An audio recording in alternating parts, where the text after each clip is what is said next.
an engineering institution.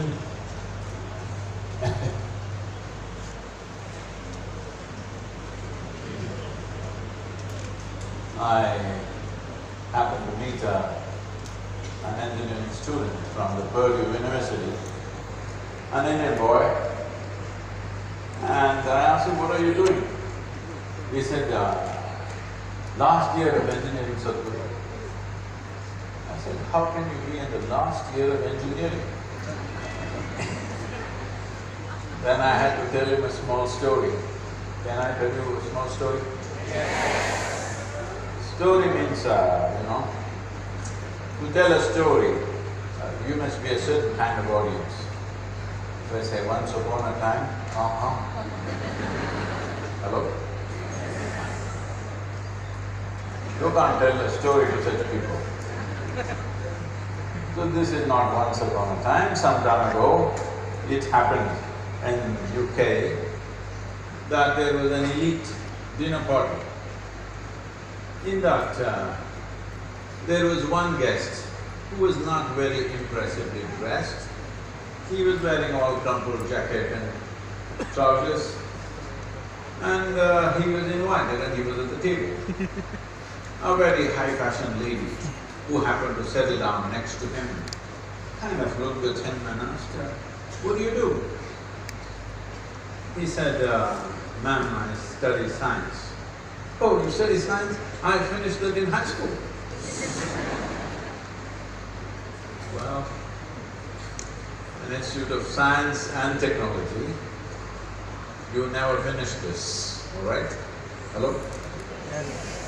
Either exploration of science, which is the knowledge base for engineering, or engineering, which is the basis of what we create and what we don't create. Engineering can build something monstrous, but engineering can build something that's magical also. Essentially, I would say, on our inner engineering book, there is a quote, in the international edition, somehow the Indian publisher left it out. The front page, the quote is, "One man's engineering is another man's magic." What we thought was magic 100 years ago, today we know is engineering, isn't it? Hello? Now, that means you've been trained for 4 or 5 years in the craft of magic. What kind of magic you create, whether you will create a magic of well-being, a magic of miraculous things that people can do in future, or you will create a dark magic, a black magic. Both can be done, I'm saying, because knowledge has no intent, technology has no intent, science has no intent, as every other energy has no intent. It is in whose hands it is, accordingly it works. It could be used… I was very impressed by all of you taking this oath. It's very important because people thought the oath is only for the doctors. No, the oath is for every one of us. In whichever way we are empowered, in whichever way we are empowered. When I say in whichever way we are empowered, all knowledge is empowerment, all competence is empowerment, all capability is empowerment. Empowerment should be in the hands of those who are inclusive and caring about every other life around them. If those who doesn't care about what is around them get empowered, this science and this technology is going to be a super destructive process. Right now, unfortunately, we have seen both of these things in the world. Even today, the cutting-edge science and technology first goes to the war machine on the planet. It's only then it comes to other various uses which cause well-being to people. So this has to change sometime in future. It's not all in your hands, but this must be the intent right now, that this oath-taking, you must keep it in your heart. It's not just for one day. You must keep it in your heart that what you know it must create best things for yourself and everybody around you. This needs to happen. Well, engineering is a funny thing. I'm not a qualified engineer, but I'm always engineering something or the other.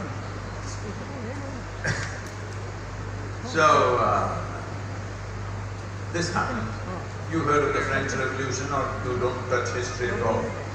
Technology is about the future, sir. Guru, we don't have a rear view mirror. Hello? You know about the French Revolution. The intent of this revolution and many other revolutions, but in this particular French Revolution, it was well articulated. The intent is liberty, freedom. But so many things had to happen and they have to remove a lot of heads. So, taking a sword and cutting people's heads is a lot of work. So the French engineers came up with a machine called guillotine. A machine that if you just pull a rope, a string actually, you pull the string, chuck, the head will roll. You put a man there, pull the rope, head will roll without effort. So one day, as a part of the revolution, a politician, a priest and an engineer were to be executed on that day. The politician came and they dragged him and put his head there and they pulled the string. It didn't come down. Then politician has people support. So all the people cried, "You can't do it now. Now you pull the string and it did not come down, it's his fate, you have to leave him." Then they let him go. The priest, they brought him, put his head there and pulled the string. It didn't come down. Then they said, "This is divine intervention, you can't do it again, leave him." So he was let go. The engineer came and put his head, looked like this, like this. Then I said, "I know what's wrong with this one."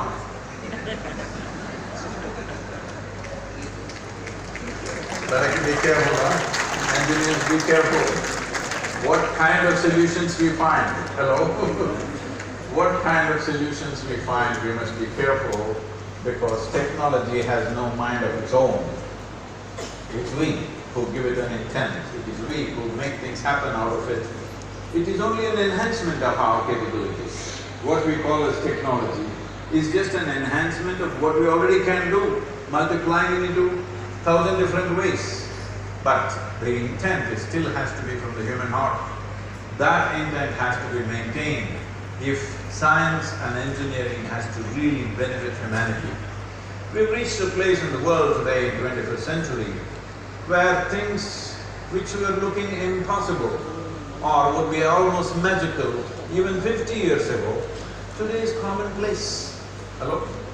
So many things that you could not even imagine possible is all there. So this is the power of engineering.